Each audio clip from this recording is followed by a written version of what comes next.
درود ابراہیم یاد کرانے میں شرم محسوس کرتے ہیں، کسی کو وضو کا طریقہ سکھانے میں ہم شرم محسوس کرتے ہیں، کسی کو نماز کا طریقہ سکھانے میں ہم شرم محسوس کرتے ہیں اور سوچتے ہیں کہ میں فلاں صاحب ہوں تو مجھے یہ گدا ہی چاہیے۔ ایسا نہیں ہوتا ہے۔ اللہ کے رسول صلی اللہ علیہ وسلم کے دور کو آپ ملاحظہ کریں، میرے آقا سے بڑھ کر عالم کون ہے؟ میرے آقا سے بڑھ کر عالم کون ہے؟ جب پہلا خطبہ میرے آقا نے دیا ہے تو کسی اسٹیج پر نہیں دیا ہے، پہاڑی پر کھڑے ہو کر آپ نے خطبہ دیا ہے۔ مکے میں گلیوں میں چل کر کے لوگوں کو روکتے تھے اور دین بتاتے تھے، لوگوں کو پکڑ پکڑ کر کے دین سکھاتے تھے، شریعت بتاتے تھے۔ جب مکے کے لوگوں نے دین قبول نہ کیا، میرے آقا طائف گئے، وہاں اسٹیج نہ لگوایا، وہاں کسی مائک کا انتظام نہ تھا، کافروں کے جھنڈ میں میرے آقا گئے اور اللہ رسول کے پیغام کو آپ نے عام کیا تھا۔ کیا مجھے بتائیں اس میں سے ایک حصہ بھی ہماری زندگی میں ہے؟ مائک پر بیٹھ کر بات کرنا تو ہمارے لیے بہت بڑی بات ہوتی ہے کہ میں عاشق رسول ہوں، محبت رسول میں تو موت بھی قبول ہے، پتہ ہے کہ مارے گا تو کوئی ہے نہیں، تو ایسا نعرہ لگا دو کہ کام بھی ہو جائے اور نام بھی ہو جائے۔ تو سب بنی بنائے اگر آپ کو دیا جائے گا تو آپ کریں گے کیا؟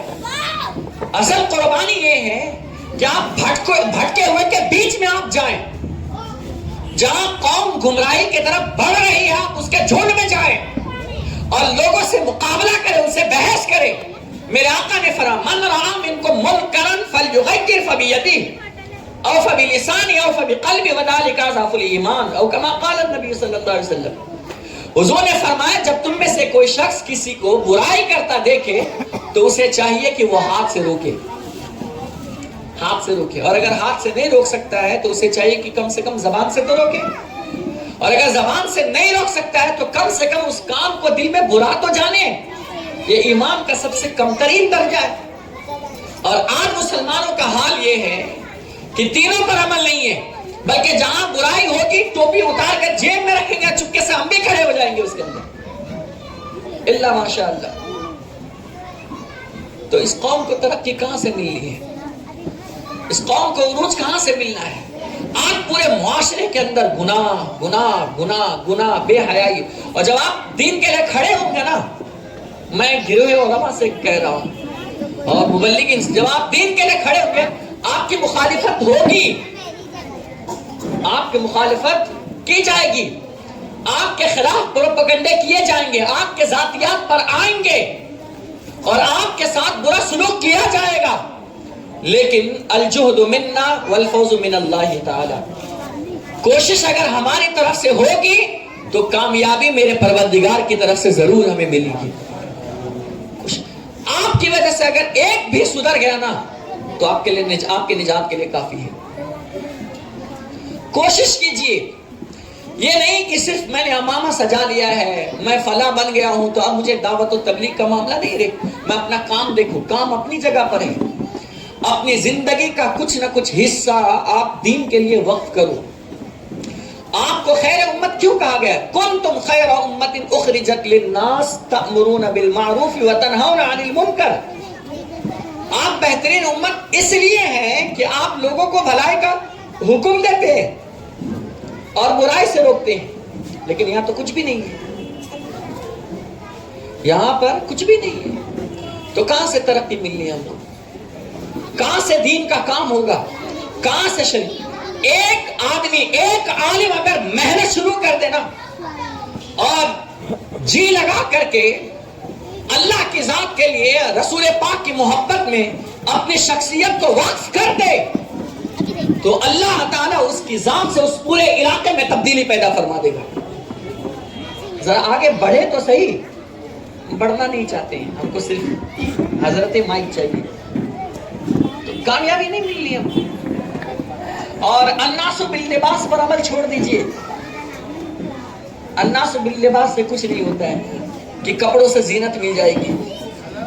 لیس الجمال باسباب تزیننا ان الجمال جمال العلم والادب، خوبصورتی ان کپڑوں میں نہیں ہے جو ہمیں زینت دیتی ہے یا زینت بخشتی ہے، اصل خوبصورتی تو علم و ادب کی خوبصورتی ہے۔ جس کے پاس علم ہے، جس کے پاس ادب ہے، وہ سب سے خوبصورت انسان ہے اور سب سے اچھا انسان ہے۔ بہت سے ایسے اچھے کپڑے والے ہیں جن کا دل سیاہ ہوتا ہے، بہت سے خوبصورت چہرے والے ایسے ہیں جن کا دل کالا ہوتا ہے، بہت سے رنگ و جمال والے ایسے ہیں جن کے دل میں سیاہی بھری ہوئی ہوتی ہے لیکن ان کا کپڑا صاف ہوتا ہے، لیکن بہت سے ایسے ہوتے ہیں جن کے کپڑے پرا گندا ہوتے ہیں لیکن ان کا دل اتنا منور ہوتا ہے کہ اللہ کا نور ان کے سینے پر منتقل ہوتا ہے، اور وہ جب اللہ کی بارگاہ میں ہاتھ اٹھا کر دعا کر دیتے ہیں نا تو پھر اللہ تعالیٰ ان کی دعا کو رد نہیں فرماتا ہے۔ اپنی اولاد کو جاہل مت رکھو، پڑھاؤ۔ تو ہم سب نے محنت کر، اور سنی دعوت اسلامی کا قیام اسی لیے آیا ہے۔ ہم جو محنت اتنی کرتے ہیں اور جگہ جگہ پر جاتے، وجہ صرف یہ ہے کہ لوگوں تک دین پہنچے، شریعت پہنچے، رسول اللہ کا قانون پہنچے۔ آج بھی میری طبیعت اندر سے صحیح نہیں ہے، میں نے ان کو پہلے ہی کہہ دیا، لیکن چونکہ دین کا مسئلہ ہے، اللہ چاہے گا تو اس کی برکت سے اللہ مجھے صحت یابی بھی عطا فرمائے گا اور اللہ میری مشکلات کو آسان بھی فرما دے گا انشاءاللہ تعالی۔ تو علم حاصل کریے۔ کمزور انسان بھی نا علم کی وجہ سے طاقتور ہو جاتا ہے۔ آپ دیکھو انسان کے پاس اگر حسب نسب نہیں ہے، وہ کسی بڑے خاندان کا بھی نہیں ہے تو بھی کوئی بات نہیں ہے، اگر کسی غریب گھرانے سے بلونگ کرتا ہے، تعلق رکھتا ہے، لیکن اگر اس کے سینے میں علم ہے تو اللہ اس علم کی وجہ سے اس پورے معاشرے کے اندر اللہ اسے عزت عطا کرتا ہے اور سرخروئی عطا کرتا ہے۔ آپ پڑھ، امام بخاری کہاں کے تھے؟ ان کا نسب کیا تھا؟ آپ کو پتا ہے؟ ایک چھوٹے سے گاؤں ازبکستان کے تھے۔ بخارا میں ایک چھوٹا سا گاؤں ہے ازبکستان، اس گاؤں میں پیدا ہونے والے تھے، لیکن اللہ نے ان کو دین کے لیے چن لیا۔ 10 سال کی عمر میں کم و بیش 16,000 حدیثیں یاد ہو گئی تھی آپ کو۔ 10 سال 6 لاکھ حدیثیں حضرت امام بخاری کو یاد تھی، 6 لاکھ حدیثیں۔ امام احمد بن حنبل کو 10 لاکھ حدیثیں یاد تھی، 10 لاکھ۔ اس لیے علم کی راہ میں چلنے والا کبھی محروم نہیں رہتا۔ اور دوسری بات یہ بھی بتاتا ہوں، اگر آپ کے پاس علم ہے نا تو آپ اپنی منزل خود بنا سکتے ہو، آپ اپنی منزل خود طے کر سکتے ہو۔ ہاں، وقتی طور پر آپ کسی جگہ پر چھوٹی نوکری تو کر سکتے ہو لیکن ہمیشہ مستقل وہاں نہیں رہ سکتے ہو۔ آپ کے پاس جو علم ہے نا، اس علم کی وجہ سے اس کو چھوڑ کر آپ کسی بڑے پوسٹ پر جاؤ گے، کیونکہ آپ کی منزل وہ ہے نہیں، وہ وقتی طور پر مجبوری کے لیے کہ آپ کے پاس علم ہے، اور یہ علم آپ کا ڈنکا بجا کر کے رہے گا اور بتائے گا لوگوں کو کہ علم حاصل کرنے والا کبھی بھوکا نہیں رہتا ہے۔ آپ یاد رکھیں، ہاں علم ٹائم تو لیتا ہے، پڑھائی جو ہے نا ٹائم لیتا ہے، لیکن جب یہ مکمل پڑھ لیتا ہے انسان تو زندگی بھر کے لیے اس کو نفع لیتا ہے۔ کیا آپ سمجھ لیجیے؟ ہمارے یہاں کیسا ہے، بچے نے 8ویں کر لی، 10ویں کر لی، بس بیٹا لون میں چلا جا، پلیٹ دھلنے میں چلا جا، کارخانے میں بیٹھ جا، مزدوری کرنے لگ جا، گھر کی بڑی تنگی ہے، نہ ایسا ہے نہ ویسا ہے، 50 رنگ کی باتیں ہمارے یہاں شروع۔ اور جب یہ کیفیت ہوتی ہے تو ہمیشہ کے لیے غربت رہتی ہے۔ غریب گھر میں پیدا ہونا برا نہیں ہے، یہ یاد رکھیے گا میرا جملہ، غریب گھر میں پیدا ہونا برا نہیں ہے، بلکہ غریب رہ کر مر جانا یہ تمہارے لیے برا ہے۔ غریب گھر میں پیدا، جتنے بھی آج بڑے ہیں دنیا کے اعتبار سے، آپ سب کی سیرت پڑھو، سب کی ہسٹری پڑھو، کوئی پیپر بیچنے والا ہوگا، کوئی کنڈکٹر ہوگا، کوئی جھاڑو لگانے والا ہوگا، کوئی روڈ پر سونے والا ہوگا، کوئی فٹ پاتھ پر لیٹنے والا ہوگا، لیکن اس نے محنت کی، پڑھائی کی، کوشش کی اور آج دنیا کا ستارہ بن گیا ہے۔ علم ایسی چیز ہے، ہم اپنی اولاد کو پڑھایا کریں، کم کھاؤ لیکن اولاد کو علم سے محروم مت رکھو۔ اور ایک ہی بار میں سب پلٹ کر آ جائے گا. آپ نے جتنا لگایا ہے نا، جتنا لگایا ہے، جتنا خرچ کیا اپنی اولاد پر، اللہ جب اس کو کامیابی سے سرفراز کرے گا تو وہ 1 سال کے اندر جتنا آپ نے انویسٹ کیا ہے نا، وہ سب اللہ پلٹا کر کے دے گا، پلٹا کر کے دے گا. تو دین بھی حاصل کریے اور دنیا بھی حاصل کریے، دنیا بھی پڑھیے. کیا ایسا پاسبل نہیں ہے کہ ایک ہاتھ میں قرآن ہو اور ایک ہاتھ میں جو ہے نا ہمارے پاس ڈاکٹر کی ڈگری ہو؟ ہمارے جامعہ کا ایک بچہ ہمارے ساتھ انہوں نے درس نظامی کی اور آج الحمدللہ بھیونڈی میں وہ لڑکا جو ہے وہ ڈاکٹر بن رہا ہے. یہ سنی دعوت اسلامی کی محنت ہے. ڈاکٹر بن رہا ہے، اس کے 2 سال باقی ہے اور 2 سال کے اندر وہ ڈاکٹر بن جائے گا. اور جب یہ ڈاکٹر بنے گا نا تو کبھی بیٹا کسی کا پیٹ نہیں چرے گا. جب یہ ڈاکٹر بنے گا نا تو کبھی کسی کی مجبوری کا فائدہ نہیں اٹھائے گا. جب یہ ڈاکٹر بنے گا تو کسی بچے کو پیٹ میں قینچی سے کاٹے گا نہیں. جب یہ ڈاکٹر بنے گا تو کسی کو بے سہارا تڑپتا ہوا بلکتا ہوا چھوڑے گا نہیں. پہلے اس کی نگاہ میں رسول اللہ کی وہ حدیث ہوگی کہ جس نے کسی انسان کی مدد کی تو گویا اس نے پوری انسانیت کی مدد کر ڈالی، پوری انسانیت کی مدد کر ڈالی. جب انسان کے پاس دونوں ڈگریاں ہوگی تب. آج ہمارے پاس ایک ڈگری ہوتی ہے، دوسری نہیں ہوتی ہے، تو ماں باپ کا احترام بھی نہیں ہوتا ہے. اس لیے پڑھائی کرو. ایک ہی حل ہے آپ کے کامیاب ہونے کا اور آپ کے اولادوں کے اٹھنے کا، وہ ہے علم. ایک ہی حل ہے. اگر آپ نہیں پڑھو گے آپ کی قوم اسی طرح ہے، آپ لڑتے رہ جاؤ گے. آپ کو آپس میں لوگوں نے اتنا الجھا رکھا ہے، آپ پر چاروں طرف سے غربت ایسی مسلط کر رکھی ہے کہ آپ اس سے نکلنے کا نام ہی نہیں لیتے ہو. لیکن دیکھو پارسیوں میں ان کا ایک بھی بچہ جاہل نہیں ہے، ان کا ایک بھی بچہ روڈ پر بھیک مانگتا دکھائی نہیں دیتا ہے. ایک بھی بچہ، ایک بھی بچہ. آپ دیکھو سندھیوں میں جا کر کے دیکھو فخر سے، اور گجراتیوں کے اندر دیکھو بچے بچے تاجر پیدا ہوتے ہیں، تجارت کرتے. جاپان چلے جاؤ، وہ عورتیں جو امید سے ہوتی ہے، ان امید کے ایام میں وہ میتھ سالو کرتی ہے، اور جو ماں اس ایام میں جو کچھ کرتی ہے وہ سارا کچھ بچے پر نقش ہوتا ہے. آج سب سے زیادہ یونیورسٹی جو ہے نا جاپان کے اندر موجود ہے، کیونکہ ان لوگوں نے پڑھائی کی قدر کی ہے. اور ہمارے مسلمان کا کیا ہے؟ خوب کھاؤ اور خوب سو، خوب لڑائی کرو، خوب جھگڑے کرو، گندے کچرے میں پڑے رہو، کوئی فرق نہیں پڑتا ہے. سب سے زیادہ جہالت، سب سے زیادہ ان پڑھ اگر آج کے دور میں کوئی قوم ہے تو وہ قوم مسلم ہے. ان کا کوئی فیوچر نہیں ہے. ان کے بچے سے ہی، ہمارے بچے سے ہی پوچھ لو بیٹا آگے تمہیں کیا بننا ہے، پتہ ہی نہیں. مدرسے کے بچے سے ہی پوچھو بیٹا آگے کیا بننا، بس چل رہا ہے، دیکھیں گے کچھ ہو تو جائیں گے، نہیں تو مسجد کے بانگی تو بن ہی جائیں گے نا، نہیں تو مسجد کے خادم بن ہی جائیں گے، کوئی ٹیوشن تو پکڑ ہی لیں گے.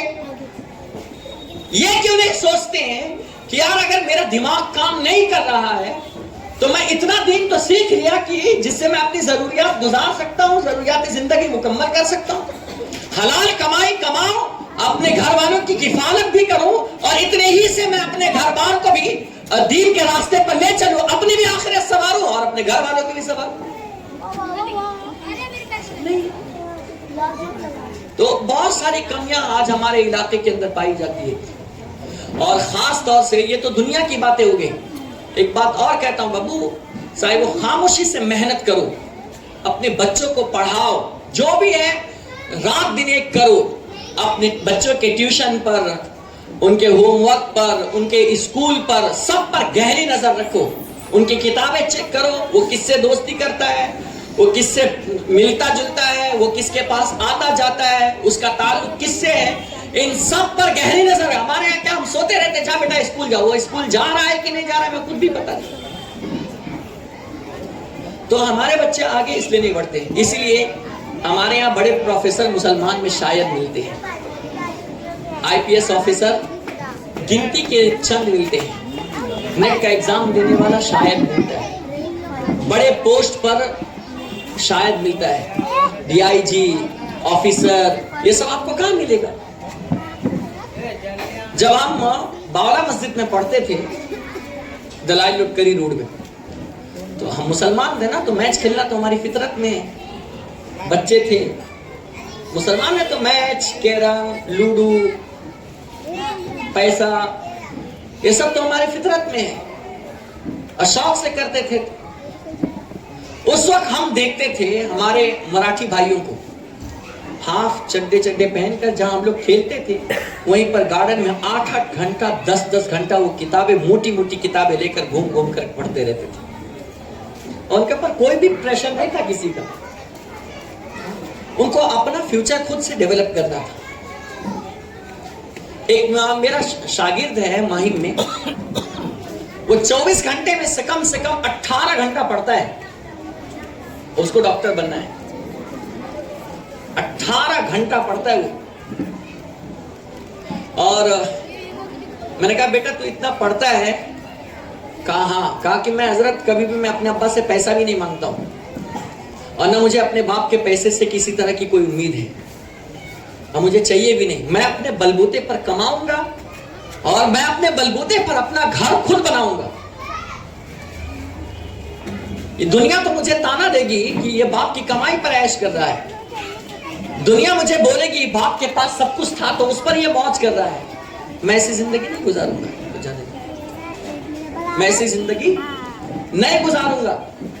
اور آج وہ بچہ الحمدللہ وہ کوٹا کی سرزمین پر جا کر کے وہ ڈاکٹر کی پڑھائی کر رہا ہے. اس کو میں نے درس نظامی کی کتابیں میں پڑھائی ہے, اس پہ پیچھے میں نے محنت کیا ہے, اور آج وہ بچہ ماشاءاللہ بہت آگے نکل رہا ہے. تو جس کو خود کا اپنا فیوچر پیارا ہوتا ہے نا, تو وہ محنت کرتا ہے, وہ دھیان دیتا ہے, پڑھائی پر دھیان دیتا ہے. اور جس کو فیوچر پیارا نہیں ہوتا ہے نا, وہ بس کھیل رہا ہے, ٹائم پاس کر رہا ہے, وقت گزاری کر رہا ہے, بس چل رہا ہے. زندگی یوں ہی تمام. وقت ایک ایسا لمحہ ایک بار چلا گیا نا, یہ دوبارہ پلٹ کر نہیں آتا ہے. ایک بار آپ کو وقت ہی ایسا ہے, ایک بار آپ کو موقع دے گا اور یہ دوبارہ آپ کو موقع نہیں دے گا. کھویا ہوا وقت, گزرا ہوا وقت دوبارہ پلٹ کر نہیں آتا ہے. آج تک کے یہ وقت کسی کے لیے پلٹ کر نہیں آیا ہے. آپ جو سوچتے ہو میں آگے دیکھ لوں گا, اب کچھ نہیں دیکھ سکتے ہو. اور آگے کے حالات کیا ہے اور آگے کیا کچھ ہونے والا ہے ہمیں کچھ بھی پتا نہیں ہے. کب کیا ہو جائے, کب کس کے ساتھ کیا ہو جائے, کب کس کو کس چیز میں دبا دیا جائے, پھنسا دیا جائے, کیا کر دیا جائے, کچھ بھی پتا نہیں ہے. آپ اپنے مسائل خود سے حل نہیں کر سکتے ہو اگر پڑھائی نہیں کرو گے تو. یاد رکھو, محنت کرو, محنت, مشقت کرو, پڑھائی کرو, لگن سے پڑھو, دھیان دو. اپنی تھکان کو, سستی کو, یہ سب کو ایک سائڈ میں رکھ دو, پریشانی کو ایک طرف رکھ دو, بس پڑھو پڑھو. آپ کے گھر سے تکلیف اسی وقت دور ہو سکتی ہے جب آپ پڑھائی پر دھیان دو گے, اور آپ کے علاقے سے یہ برائی, آپ کے علاقے سے غربت کا خاتمہ اسی وقت ہو سکتا ہے جب آپ پڑھائی میں محنت کرو گے. پڑھائی ایک حل ہے, تعلیم ہی ایک حل ہے آپ کو کامیاب بننے کا. تعلیم ایک ہی حل ہے, اور اگر آپ نے نہیں پڑھا تو پھر آپ زندگی بھر پچھتاتے رہ جاؤ گے. اگر آپ نے نہیں پڑھا زندگی بھر محتاج رہ جاؤ گے. اگر آپ نے محنت نہیں کی آپ زندگی بھر ٹھوکریں کھاتے رہ جاؤ گے. میرے آقا علیہ السلام کو دیکھو, غزوہ بدر کے موقع پر جب کافر گرفتار ہوئے تھے, میرے آقا علیہ السلام نے صحابہ کو خط و کتابت کا علم نہ تھا اس وقت. میرے آقا نے فرمایا کہ جو میرے 10 صحابی کو پڑھا دے گا, خط و کتابت سکھا دے گا, میں اسے آزاد کر دوں گا. علم کے حوالے سے اتنا زور دیا تھا. اور اسلام کی پہلی وحی, کل میں نے وہاں بھی مرکز پہ بھی یہ بات کہی تھی, اسلام کی پہلی وحی جو آئی ہے وہ نماز روزے حج و زکات کے بارے میں نہیں آئی ہے. پہلی وحی جو آئی ہے وہ آئی ہے اقرأ بسم ربک الذی خلق خلق الانسان من علق اقرأ وربک الاکرم الذی علم بالقلم علم الانسان ما لم یعلم. پڑھیے اپنے رب کے نام سے جس نے پیدا کیا ہے. پڑھیے. یہ اللہ کہہ رہا ہے پہلا لفظ آیا ہے اقرا کے حوالے سے آیا ہے, کیونکہ تعلیم ہی ایسی شے ہے آپ کے درمیان سے جہالت کو چھاڑ سکتی ہے. تعلیم کی وجہ سے انسان گمراہی سے نکل سکتا ہے. علم ایک ایسا نور ہے وہ جہاں جہاں جائے گا اس جگہ کو وہ منور کر دے گا. علم ایک ایسی روشنی ہے کہ جس اندھیرے میں چلے جاؤ وہاں اس جگہ کو منور کر دے گا. علم حاصل تو کرو, پڑھائی تو کرو. مجھے بتاؤ کہاں ہے ہمارے یہاں پڑھائی؟ نہ دین کی تعلیم ہے نہ دنیا کی تعلیم ہے, کچھ بھی نہیں. ہمارے یہاں قرآن تو چھوڑ دے, ناظرہ اور الف با تا سا صحیح سے پڑھنا نہیں آتا ہے ہمارے لوگوں کو. بلکہ میں نکاح پڑھانے جاتا ہوں تو وہاں لوگ ان کو کیا نام ہے دولہے صاحب کو ہم کو پہلا کلمہ ریپیٹ کروانی پڑتی ہے, محمد الرسول اللہ محمد الرسول اللہ محمد الرسول اللہ ریپیٹ کرتے رہتے ہیں. پہلا کلمہ پڑھنا نہیں آتا ہے. جو اپنے آپ کو مسلمان کہتے ہیں, صرف نام رکھ لینے سے میرا نام زید ہے, میرا نام مسلم ہے, میرا نام عبداللہ ہے, میرا نام عبد الرحمن ہے, صرف نام رکھ لینے سے تھوڑی نہ مسلمان ہو جاتا ہے. اور ہم لوگ نام کے تو مسلمان ہیں. رہ گئی رسم ازاں روح بلالی نہ رہی, فلسفہ رہ گیا تلقین غزالی نہ رہی. سب کچھ تو صرف ایک ٹوپی پہن لی ہے, جمعہ میں جاتے ہیں 2 رکعت پڑھا اور کیا پڑھا میں خود بھی پتا نہیں ہے. قرآن یہ احکام کی کتاب ہے. قرآن میں آپ کے لیے ضابطے ہیں, قرآن میں زندگی گزارنے کے اصول ہیں, قرآن کے اندر آپ کے لیے ہدایات ہے, قرآن میں آپ کے لیے نصیحتیں ہیں, قرآن میں آپ کے لیے تدبر کرنے کا حکم ہے, قرآن میں آپ کے معاملات کا حل ہے. مجھے بتاؤ کتنے ایسے لوگ ہیں جس کو سورہ فاتحہ کا ترجمہ آتا ہو, پورے قرآن کو چھوڑ دے اور کہتے ہیں مسلمان ہیں, اور ترجمہ تو چھوڑیں صرف قرآن سے ہی مخرج کے ساتھ پڑھ کر کے بتا دیں تو یہی بہت بڑی بات ہے. اچھا ایک کمی اور بھی ہمارے یہاں کہ قرآن کتنے اگر ہم اپنے بچوں کو پڑھواتے بھی ہیں نا تو 50 روپے والے جناب جی کے پاس پڑھواتے ہیں. جس کو خود صحیح سے پڑھنا نہیں آتا ہے اس سے ہم پڑھواتے ہیں. جس کو خود نہیں آتا ہے صحیح مخارج و صفات کا گننا ہوگا, کہیں مد کا مدہ ہوگا, کا اخفا ہوگا, کچھ نہیں اس کو پتہ ہے. تو ظاہر سی بات ہے کتنا ختم کیا ہوا ہے, 4 ختم کیا ہوا ہے. کتنا ختم کیا, 5 ختم کیا ہوا ہے. اور سنے تو صحیح سے الحمد شریف بھی پڑھنا نہیں آتا. اچھا اسکول کے لیے بعض لوگ ہزاروں روپے فیس دیتے ہیں, اور اگر مکتب میں اگر اچھے استاذ کا تقرر ہو, اچھے عالم دین کو رکھا جائے اور کہا جائے یہاں کے فیس 300 400 500 روپے رکھ دی گئی ہے, ارے مکتب میں اتنا پیسہ لے رہے ہو تم لوگ, دین کے نام پر اتنا پیسہ لے رہے ہو, اتنا پیسہ, اور اس میں بھی 3 مہینے کا باقی, 4 مہینے کا باقی, 8 مہینے کا باقی. حضرت معاف کر دیجئے نا, کچھ کنسیشن کر دیجئے نا. یعنی سارا رونا سارا دھونا یہ قرآن میں ہی رہتا ہے. ہمت ہے تو کبھی اسکول میں کر کے دکھاؤ, بھگا نہیں دیے جاؤ گے تو بتانا. اسکول میں تو مر کر دیں گے, ٹیوشن میں مر کر دیں گے, اور وہ بھی مہینہ پورا ہونے سے پہلے ہی چاہیے, فاسٹ میں چاہیے, وہاں دیتے ہیں, اور مکتب کا حال برا ہو جاتا. تو اس لیے عزیزان محترم میں آج کوئی تقریر نہیں کر رہا, میں بس آپ کو کچھ نصیحتیں کر رہا ہوں. علم حاصل اور اپنی اولاد کو کم سے کم قرآن تو پڑھائیے. یہ مدرسہ فیضان طیبہ جو ہے یہ آپ کے علاقے کے بچوں کے لیے ایک عظیم ادارہ ہے, مکتب کی شکل میں بہت عظیم ہے. یہاں پر علم کے ساتھ ساتھ ان بچوں کو اخلاق بھی سکھایا جاتا ہے, یہاں ان کی تربیت بھی کی جاتی ہے, یہاں ان کو ماں باپ کا احترام بھی بتایا جاتا ہے, یہاں ان کی زبان پر درود پاک بھی چڑھائے جاتے ہیں تاکہ بچہ اپنی زبان پر گانا نہ لائے. اگر اس کی زبان پر آئے تو نعت مصطفیٰ گنگنانا شروع کر دے یہ بچے. یہ یہاں یہ سکھایا جاتا ہے. آپ دیکھو جو یہاں بچے پڑھتے ہیں، آپ کے سامنے کتنی حدیثیں پڑھی گئی آپ کو معلوم ہے؟ حضرت عیسیٰ علیہ السلام کے دور کا ایک واقعہ ہے کہ ایک شخص کے اوپر عذاب ہو رہا تھا اللہ کی طرف سے، اور حضرت عیسیٰ کا گزر ہوا تو آپ نے دیکھا کہ اس کے اوپر عذاب ہو رہا ہے. جب واپس پلٹ کر کے آئے تو دیکھا کہ اب اس پر رحمت کی بارشیں برس رہی ہے. اللہ تعالیٰ کی بارگاہ میں حضرت عیسیٰ علیہ السلام نے عریضہ پیش کی، مولا کیا بات ہے، ابھی تو عذاب نازل کر رہا تھا اور ابھی تو اس پر رحمت و نور کی بارش نازل. کہا کہ ہاں ابھی اس کا بیٹا مکتب میں جا کر کے بسم اللہ الرحمن الرحیم پڑھا ہے کہ جس کا بیٹا مجھے رحمان اور رحیم کہے میں اس کے باپ کو عذاب کیسے دے سکتا ہوں، اس کے باپ کو عذاب کیسے دے سکتا ہوں. تو آج ہمارے یہاں یہ سب چیزیں نہیں ہیں. اپنے اولاد کو قرآن کی تعلیم دو، حدیث کی تعلیم دو. اسی درسگاہ سے آپ کو پتا چلے گا آپ کے اولاد کو کہ الجنت تحت اقدام الامہات، کہ جنت تمہارے ماؤں کے قدموں کے نیچے ہے. اسی درسگاہ سے پتا چلے گا الوالد اوسط من ابواب الجنہ، باپ جنت کے دروازوں میں سے بیچ کا دروازہ ہے. اسی درسگاہ سے پتا چلے گا. چھوٹے بڑے کا احترام معلوم ہوگا. بڑے خوش نصیب لوگ ہیں وہ لوگ جو اپنے بچوں کو حافظ قرآن یا عالم دین بناتے ہیں. سنیے ایک دو حدیث پاک میں آپ کے سامنے اور پیش کرتا ہوں.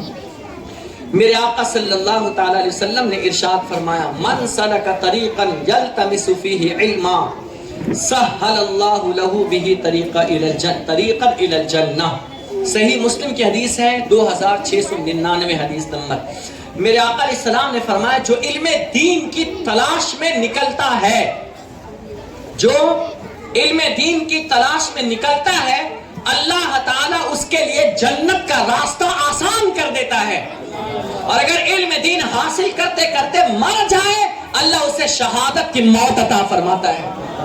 اور اگر اسی راستے میں اگر اس کا انتقال ہو جائے اور اس کی تعلیم ادھوری رہے، جب وہ قبر میں جاتا ہے اللہ ایک فرشتہ اس کی قبر میں بھیجتا ہے اور وہ فرشتہ اس کی قبر میں اس کی تعلیم کی تکمیل کرتا ہے.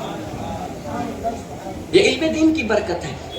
اور ہر عمل منقطع ہو جائے گا، ہر عمل منقطع ہو جائے گا، لیکن اگر اپنے اولاد کو علم دین سکھاؤ گے تو مرنے کے بعد بھی یہ علم آپ کے لیے صدقہ جاریہ بن کر کے رہے گا.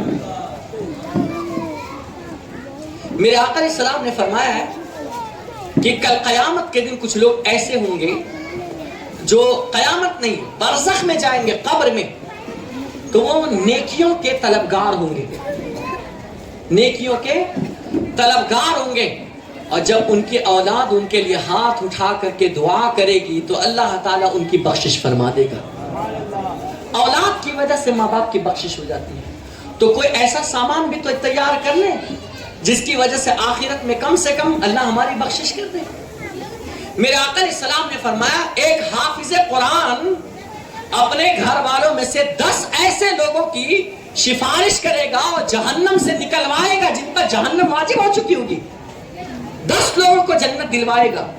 اور عالم کا کیا کہنا، عالم کے لیے تو کوئی گنتی ہی نہیں ہے، بلکہ عالم جس کا ہاتھ پکڑ لے گا اللہ اسے یہ اختیار دے گا اس کا ہاتھ پکڑو اور جنت میں لے کر کے چلے جاؤ.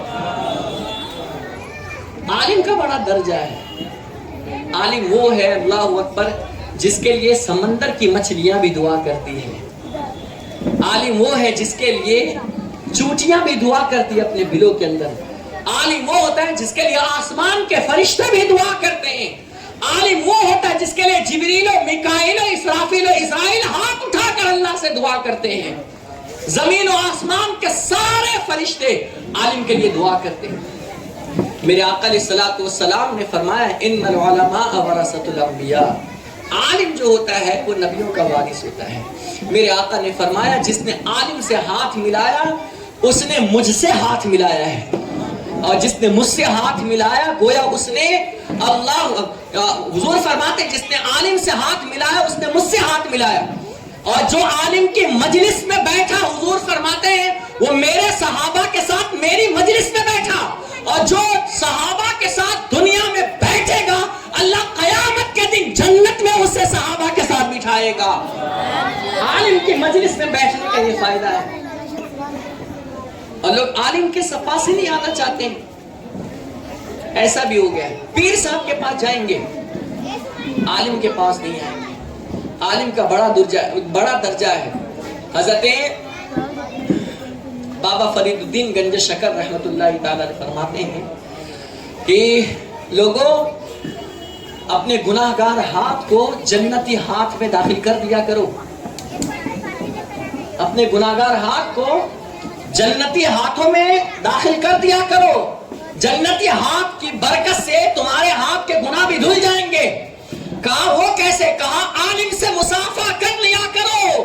اگر تمہارے گناہگار ہاتھ عالم کے ہاتھ میں چلے گئے تو اللہ اس کی برکت سے تمہارے گناہ کو بھی مٹا دے گا. عالم کی یہ شان ہے, عالم کی یہ قدر ہے. لیکن ہم نے تو عالم کو جھولا چھاپ سمجھ لیا.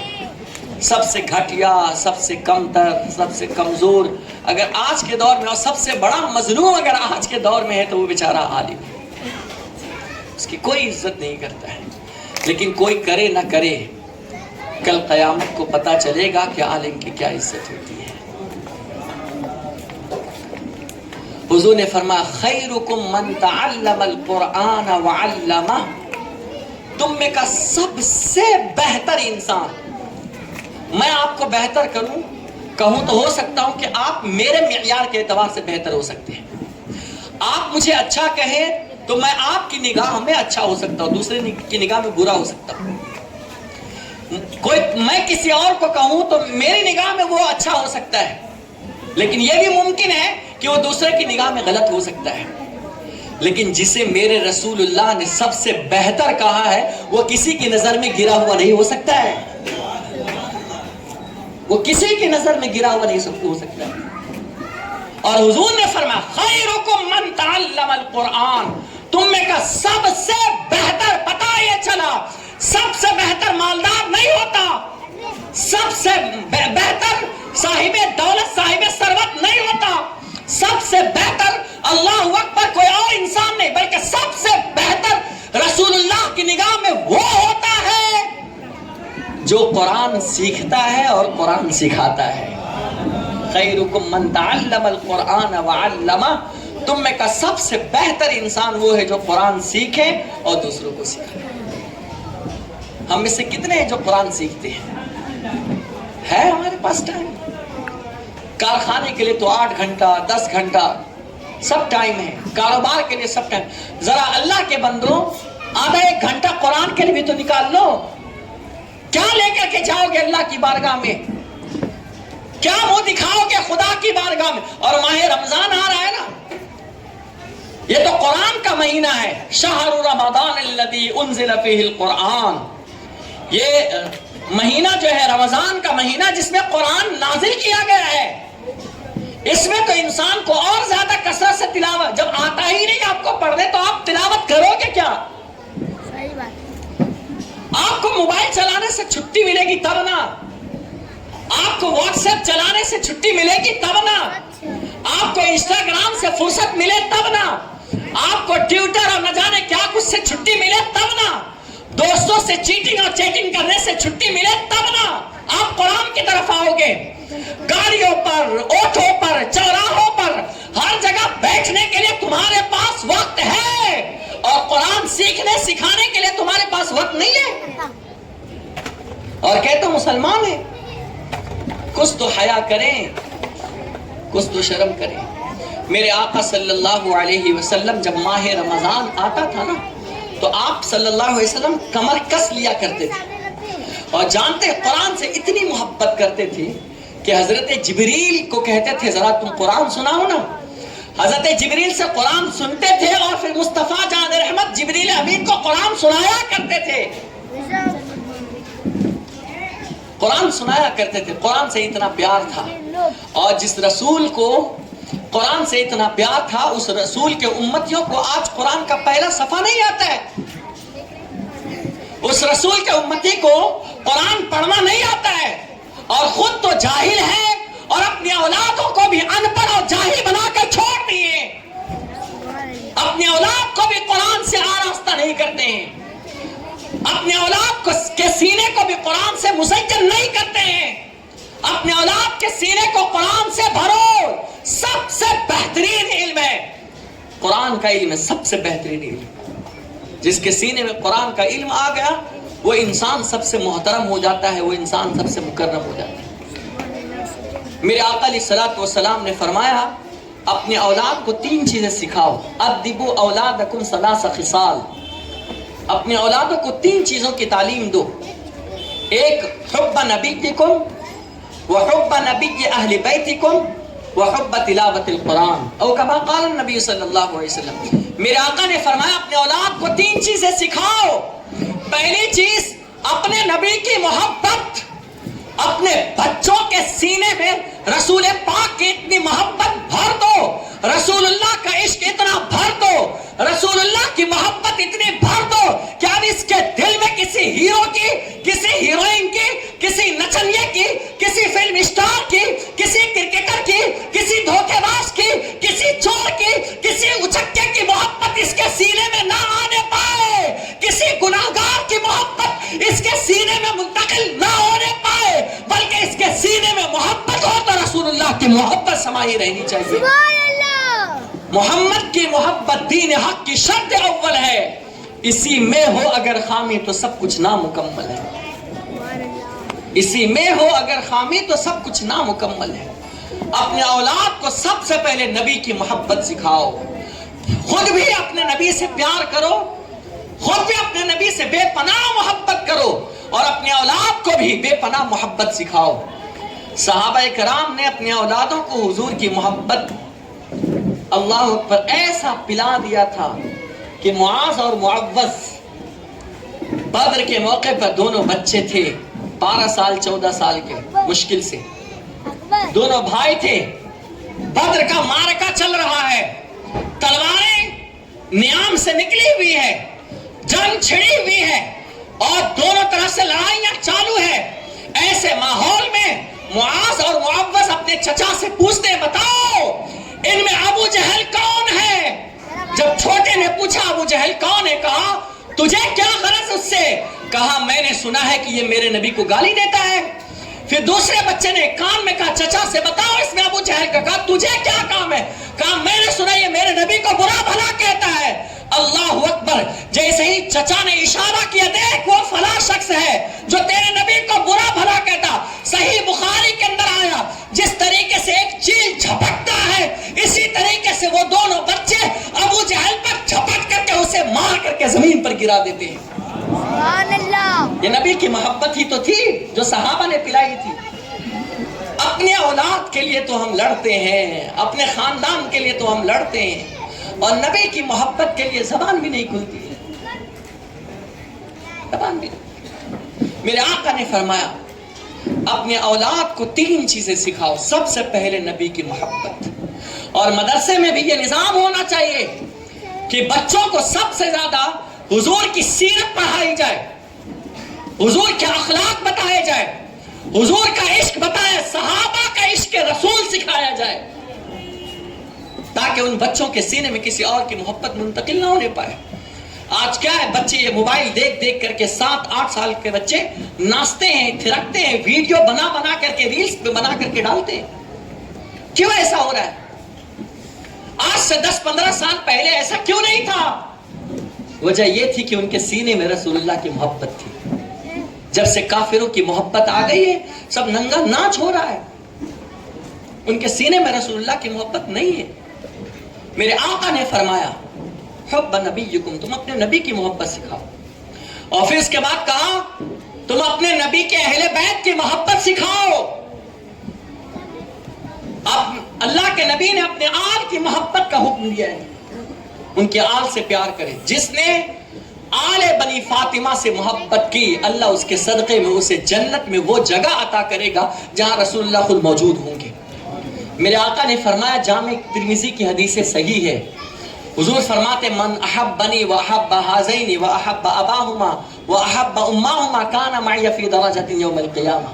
حضور فرماتے جس نے مجھ سے میرے ان دونوں نواسوں سے، ان کے والد علی، ان کی والدہ فاطمہ سے محبت کرے. کل قیامت کے دن جس درجے میں رہوں گا، ان سے محبت کرنے والے کو بھی اللہ وہی درجہ عطا فرمائے گا، وہی درجہ عطا فرمائے گا. یہ میرے آقا علیہ السلام نے فرمایا. اپنی اولاد کو سکھاؤ. اور پھر تیسری چیز بتائی، حب تلاوت القرآن، کہ قرآن پاک کی تلاوت کی محبت سکھاؤ. ہمارے بچے کو گانا یاد ہے؟ جو جس پکچر کا گانا سننا چاہو آپ سن سکتے ہو.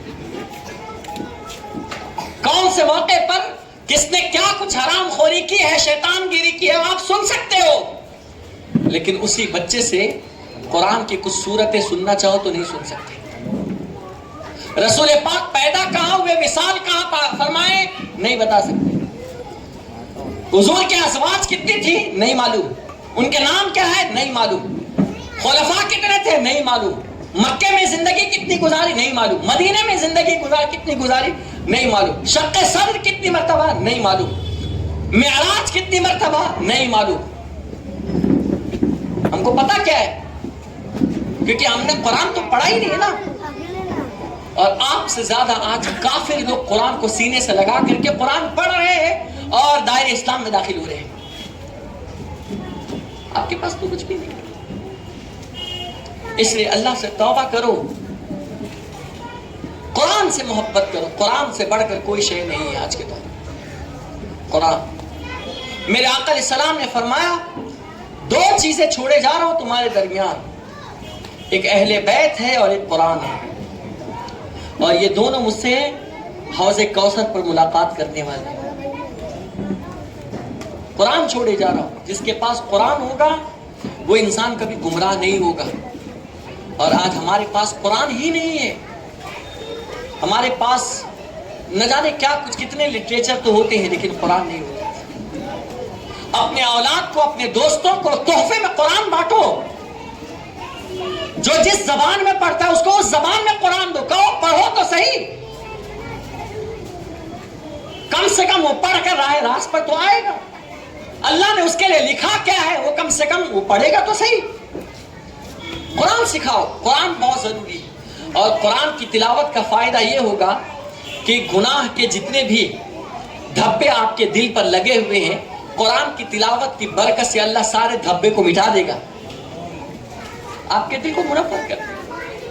حب تلاوت القرآن. ماہ رمضان میں امام اعظم ابو حنیفہ رضی اللہ تعالیٰ عنہ 61 اور بعض میں 62 قرآن شریف ختم کرتے تھے. کتنے قرآن شریف؟ 62. اور ہمارے یہاں تو ایک ختم ہو جائے تو بہت بڑی بات ہے.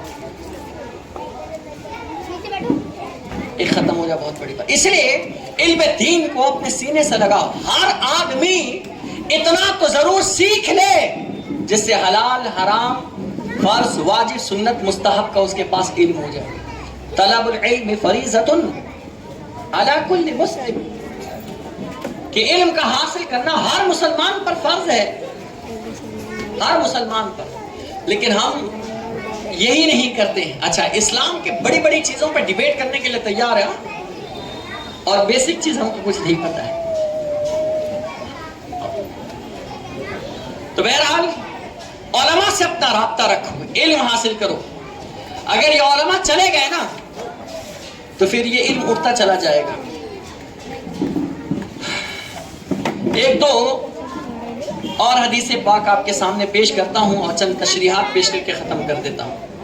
ان اللہ لا يقبض العلم انتزاعا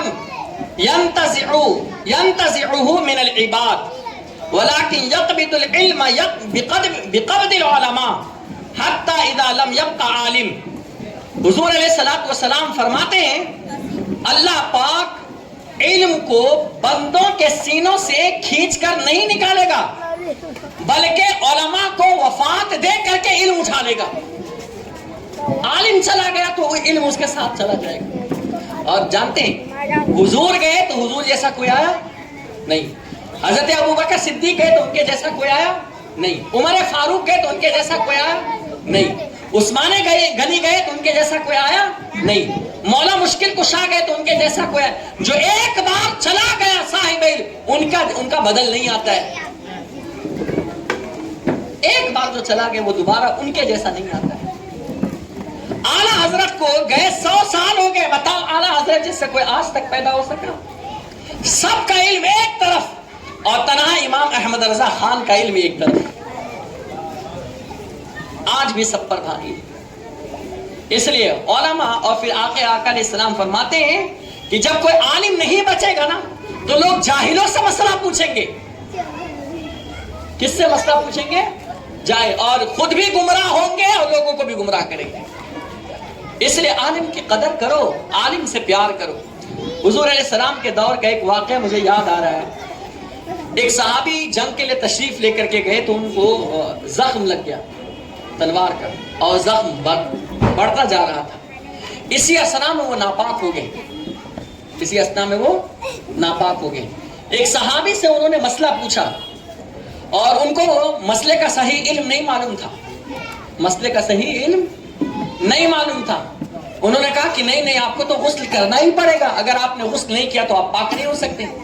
جبکہ اگر بیماری کے بڑھنے کا ڈر اور خوف ہے تو اس کی جگہ پر تیمم ہے. تو انہوں نے کہا نہیں تم کو آپ تو غسل کرنا پڑے گا, اور خوف خدا کی وجہ سے میں ناپاک کیسے رہوں. آپ نے غسل کر لیا. غسل کرنا تھا کہ زخم اتنا بڑھا کہ اس کی وجہ سے آپ شہید ہو گئے. جب میرے آقا علیہ السلام کو یہ بات پتا چلی, حضور اتنے جلال میں آ گئے اور کہا ان کے موت کے ذمہ دار تم ہو. تم نے غلط مسئلہ بتا کر کے ان کو موت کے گھاٹ اتار دیا تم نے. اور آج یہی ہو رہا ہے. پان کی دکان پر لوگ مسئلہ بتاتے ہیں. جس کو کچھ نہیں آتا جاتا ہے وہ دین پر باتیں کرتا ہے. ارے وہ مولانا کے پاس مت جاؤ, ان کو تو کیا آتا جاتا ہے. ہم کو تو ہم بہت بڑے بڑے عالم کے پاس بیٹھے ہوئے. تو پان لگانا, چونا کتنا لگایا جاتا ہے, تیری حیثیت اتنی ہی ہے. یہ عالم 20 سال 10 سال 15 سال مدرسے میں جو گھسائی کرتے ہیں اور چٹائی کو گھس دیتے ہیں, وہ ایسے نہیں کرتے ہیں. یہ بیٹھتے زمین پر, لیکن ان کے استقبال کے فرشتے اپنا پر بچھاتے ہیں. ان کی قدر تم کو کیا پتا ہے. ان سے محبت کرو, ان سے پیار کرو. اللہ تعالیٰ نے ان کو ہمارے لیے اللہ اکبر ایک ذریعہ بنایا ہے. امام بخاری جب انتقال فرماتے ہیں تو اس وقت آپ نے 90,000 شاگرد محدث چھوڑے تھے. آپ نے کتنے؟ 90,000 شاگرد. اور وہ بھی جو شاگرد تھے وہ سب کے سب محدث تھے. لیکن پھر بھی ان 90,000 میں کوئی بھی امام بخاری کی طرح نہیں تھا. 90,000. اللہ اکبر. اور امام اعظم ابو حنیفہ رضی اللہ تعالیٰ عنہ نے جب انتقال کیا تو اپنے درمیان آپ نے 1,000 مجتہدین شاگرد چھوڑے ہیں. 1,000 مجتہدین. محدث ہونا علم کا پہلا زینہ ہوتا ہے, علم کی شروعات ہوتی ہے. اور مجتہد ہونا وہ علم کا آخری زینہ ہوتا ہے. اور امام اعظم ابو حنیفہ انتقال کے وقت 1,000 مجتہد چھوڑ کر کے گئے ہیں, لیکن وہ 1,000 سب مل کر کے بھی امام اعظم کے برابر نہیں ہو سکے. اس لیے علماء کی قدر کر لو, ان سے استفادہ کر لو, ان سے سینہ اپنا بھر لو, تو جا کر کے آپ کامیاب ہو جاؤ گے. ورنہ دنیا ویران ہو گئی. اور عالم جب جاتا ہے نا, اللہ اکبر, تو پھر اس قوم میں گمراہی پھیلنے لگتی ہے. جب عالم اس دنیا سے جاتا ہے تو پھر اس کی تلافی نہیں ہو پاتی ہے, اس کی بھرپائی نہیں ہو پاتی ہے. شیر خدا سیدنا علی المرتضی رضی اللہ تعالیٰ عنہ سے روایت ہے. آپ فرماتے ہیں جب عالم وفات پاتا ہے, جب کسی عالم کا انتقال ہوتا ہے تو 77,000 فرشتے, کتنے؟ 77,000 مقربین فرشتے, عام فرشتے نہیں, مقربین, جو اللہ کے قریبی ہے, خاص الخاص میں سے ہوتے ہیں. جب عالم وفات پاتا ہے تو 70,000 مقربین فرشتے رخصت کرنے کے لیے اس عالم کے ساتھ جاتے ہیں. سوچیے, جب اس کے استقبال کے لیے 70,000 ساتھ میں جاتے ہیں تو ان کی تعظیم کتنا کرتے ہوں گے, اور ان کے لیے دعائیں کتنا. رحمت ہے آپ کے درمیان کہ اللہ نے آپ کے اس علاقے میں ایسے عالم اور مفتی کو رکھا ہے. ہم تو جھولا چھاپ مولوی ہے، ہم کو تو اتنا آتا جاتا بھی نہیں ہے۔ دعا کرے اللہ تعالیٰ میرے سینے میں بھی کچھ علم منتقل کر دے اور وہی اللہ میرے لیے نجات کا ذریعہ بنا دے۔ اور آگے فرماتا ہے مولا علی فرماتے ہیں اللہ اکبر، اور عالم کی موت اسلام میں ایسا رخنا ہے جسے قیامت تک کے بند نہیں کیا جا سکتا، یعنی ایسی تباہی کا یہ دروازہ کھل جاتا ہے کہ اس کو کبھی بند نہیں کیا جا سکتا ایک عالم کے جانے سے۔ بس عالم بھی ویسا ہو جاوے تو پھر کام ہو جائے، عالم کو بھی ویسا ہونا چاہیے۔ صرف لیبل لگا لیا ہم عالم ہیں اور کام ہمارے غلط سلط ہوتے تو پھر وہ بھی خراب ہو جاتے، پھر اس سے ہماری عزت چلی جاتی ہے۔ سیدنا امیر المومنین عمر فاروق رضی اللہ تعالیٰ عنہ کے وصال پر عبداللہ ابن مسعود نے فرمایا، آپ فرماتے ہیں میں سمجھتا ہوں کہ آج علم کے 10 حصوں میں سے تنہا عمر کے جانے کی وجہ سے 9 حصہ چلا گیا۔ علم کے 10 حصے تھے رسول اللہ سے جو آئے تھے اور تنہا عمر کے جانے کی وجہ سے 9 حصہ چلا گیا۔ اب اس دنیا میں ایک ہی حصہ علم کا بچا ہوا ہے۔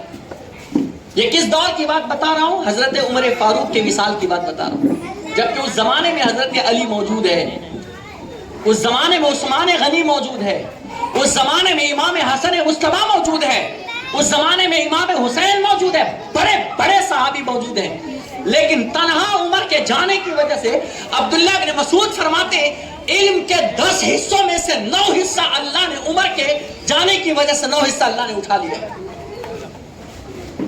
سوچئے اللہ نے کتنا علم اللہ نے حضرت عمر فاروق کو عطا کیا تھا۔ حضرت سیدنا سعید بن جبیر کا فرمان ہے علماء کا دنیا سے جانا، علماء کا دنیا سے جانا لوگوں کی ہلاکت و تباہی کا سبب ہو جاتا ہے۔ گویا کہ اس سرزمین پر عالم کا رہنا اس زمین کے لیے امان ہے، امان ہے، امان ہے۔ جب تک اس زمین پر عالم رہتا ہے اللہ اس عالم کے قدموں کی برکت سے اس علاقے میں عذاب نہیں دیتا ہے، بلکہ عالم جب قبرستان کے پاس سے گزر جاتا ہے تو اللہ تعالیٰ قبر کے اوپر سے عذاب کو دور کر دیتا ہے۔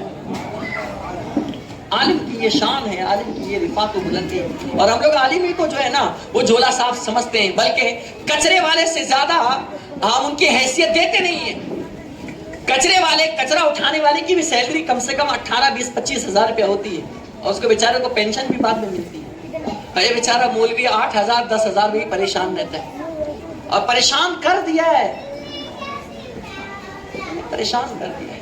عالم کی خدمت نہیں کرتے ہیں، عالم کے گھر بار کا خیال نہیں کرتے ہیں، عالم کے گھر کی فیملی کے معاملات نہیں دیکھتے ہیں، ہاں تنقید کرنے کو دیکھتے ہیں۔ کہتے ہیں نماز میں نیت کی میں نے 4 رکعت نماز ظہر کی فرض واسطے اللہ تعالیٰ کے پیچھے اس امام کے۔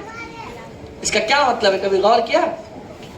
پیچھے اس امام کے، پیچھے اس امام کا مطلب یہ ہوتا ہے لوگوں کی نظر میں امام کے پیچھے اتنا پڑ جاؤ کہ کیا کرتا ہے، کیا کھاتا ہے، کیا پہنتا ہے، کیا اوڑھتا ہے، کس گاڑی پر گھومتا ہے، کس کی دکان پر بیٹھتا ہے، اس کے گھر میں کتنے لوگ آتے ہیں یا کہاں جاتا ہے، کتنے پروگرام میں جاتا ہے، فلائٹ سے اڑتا ہے کہ نہیں اڑتا ہے، اتنے مہنگے کپڑے آتے کہاں سے، اس کو اتنی سیلری ملتی کہاں سے، اس کو اتنا دیتا کہاں سے۔ لوگوں نے اس کا مطلب یہ نکال دیا۔ عالم کے پیچھے پڑنے کا مطلب پیچھے اس امام، اللہ ماشاء اللہ کچھ ایسے بھی ہیں جو بہت محبت کرتے ہیں اور کچھ ایسے جو ایک دم پیچھے پڑ جاتے ہیں، اور اتنا پیچھے پڑتے ہیں کہ جب تک اس بیچارے کو اس معاشرے میں ذلیل نہ کر دے تب تک اس کو نکالا نہیں جاتا، تب تک اس کو چھوڑا نہیں جاتا۔ اللہ رحم کرے، اللہ ہدایت دے۔ امام حسن بصری فرماتے ہیں عالم کی موت دین اسلام میں ایک ایسا شگاف ہے، ایسا دراڑ ہے، جب تک رات اور دن بدلتے رہیں گے کوئی چیز اس دراڑ کو ختم نہیں کر سکتی ہے۔ ایک دراڑ جو ہے نا، جیسے یہ بنایا ہے، یہ پورا سلیب ڈال دو اور بیچ میں ایک پھٹ جائے تو آپ سب کر سکتے ہو لیکن اس پھٹنے کو ملا نہیں سکتے. عالم اگر ایک دنیا سے چلا جائے تو یہ امام حسن بصری جو مولا مشکل کشا شیر خدا علی المرتضیٰ کے خلیفہ بھی ہے اور شاگرد بھی ہے, اور بیعت و خلافت کا سلسلہ یہیں سے شروع ہوا ہے بیعت کا. حضرت سفیان بن عیینہ فرماتے ہیں کہ لا علموں کے لیے بھلا, لا علموں کے لیے یعنی جس کے پاس علم نہیں ہے, لا علموں کے لیے بھلا اہل علم کی وفات سے زیادہ سخت مصیبت اور کیا ہو سکتی ہے. جس کے پاس علم نہیں ہے اور اس کے درمیان سے عالم چلا جائے تو اس کو سب سے زیادہ افسوس ہونا چاہیے. اس کی مثال آپ کو دے دوں, آپ کے علاقے میں ایک ہی کنواں ہے, کیا ہے, ایک ہی کنواں ہے, اور لوگ اسی سے سارے گھر والے پانی پیتے ہیں نا.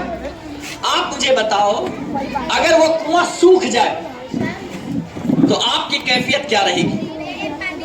اگر وہ کنواں سوکھ جائے تو آپ کی کیا کیفیت؟ آپ بالکل آپ رو گے, آپ تڑپو گے, آپ اللہ سے دعا کرو گے اللہ کوئی راستہ پیدا کر دے, اے اللہ پانی کا کوئی انتظام کر دے, اے اللہ غیبی مدد کر دے, اے اللہ پریشانی کو دور کر دے, پانی کہیں سے ہمارے بچے بلک جائیں گے, اے اللہ ہم پیاس سے مر جائیں گے, اے اللہ ہمارے جانور پیاس سے مر جائیں گے, پانی دے دے. ایسے ہی تو ہوگا نا اگر آپ کے درمیان سے پانی بند ہو جائے تو سفیان بن عیینہ فرماتے ہیں جس طرح انسان کو جینے کے لیے پانی ضروری ہے اسی طرح انسان کو جینے کے لیے ان کے درمیان ایک عالم کا ہونا ضروری ہے. اگر عالم نہیں ہے تو پھر اس کی زندگی نہیں ہے, پھر وہ گمراہی کے دلدل کے اندر وہ بھٹک رہا ہے. اللہ اکبر. اسی لیے عالم سے محبت کرو, عالم سے پیار کرو, عالم کے ساتھ اچھا سلوک کرو, اور یہ جو مدرسہ آپ کا سنی دعوت اسلامی کے ماتحت یہ جو چل رہا ہے مدرسہ فیضان طیبہ, اس کے اندر بچوں کو کثرت سے بھیجو, فیس زیادہ بڑھا کر کے دو, اور کہو ان سے کہ آپ اچھے عالم کا تقرر کرے, اچھے حافظ کا تقرر کرے, تاکہ میرا بیٹا اسی مکتب سے پڑھ کر کے حافظ قرآن بن سکے, یہیں سے رہ کر کے عالم دین بن سکے.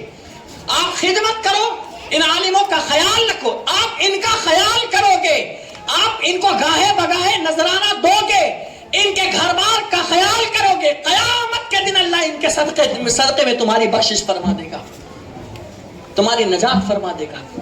مولا تعالی ہم سب کو ان تمام باتوں پر عمل کی توفیق رفیق عطا فرمائے, اور جانے انجانے میں مجھ سے کسی طرح کی کوئی غلطی خطا ہو گئی تو اللہ اپنے حبیب پاک کے صدقے میں معاف فرمائے.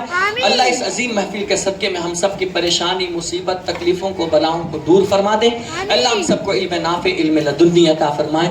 وما علینا الا البلاغ المبین. السلام علیکم ورحمۃ اللہ وبرکاتہ.